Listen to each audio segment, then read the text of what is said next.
Help me understand the approach logic of Rusty Hardin, who's representing Deshaun Watson, that you go on a Houston radio station and then you say getting a happy ending isn't illegal. Um, Feels like he's hurting his client. I don't know how Yeah. you help your client. Like, I would want my attorney to shut up. Don't try to win any court of public opinion. I want you to just win in court, not court of public opinion. I had I had the same thought.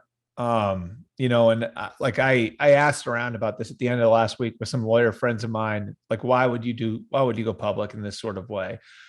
The answer I got uniformly was because there's a narrative out there that you feel like needs to be corrected. And it sort of makes me wonder how much they knew about the 24th suit and whether or not they were trying to get in front of that. And maybe it relates to their defense on the 24th suit. That's the only thing I can think of.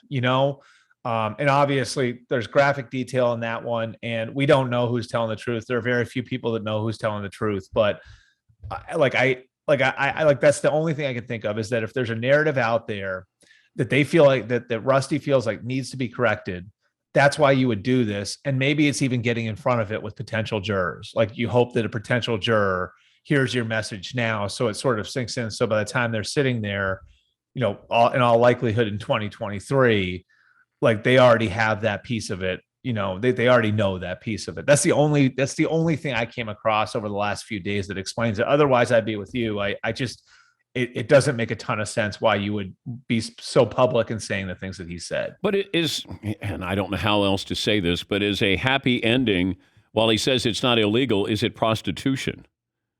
Right. And I think that's, I mean, like, I think that's like a road that this could wind up going down in court. This is a complicated case, Dan. I mean, there's a lot of like tentacles here, and I think, if this thing gets to court, what you're going to find is, like, one suit isn't identical to the next, and so, like, they're dealing with they're going to be dealing with, now 24 different accusers. And I think it would be, I'm not saying there isn't a pattern there, but I think it would be wrong to think that there isn't. I think it would be wrong to think that every single case is going to be analogous to the next. And so, like, I think what you're talking about could be Rusty Hardin making that sort of assertion in a handful of the cases and saying, this is where this handful of cases is. Like, that'd be my sense of it. I just, obviously, I think, like, anything like this, like all sexual assault cases are complicated. And like, I don't think that this is going to be any exception. I think there's going to be differences from one case to the next if this thing does go to court.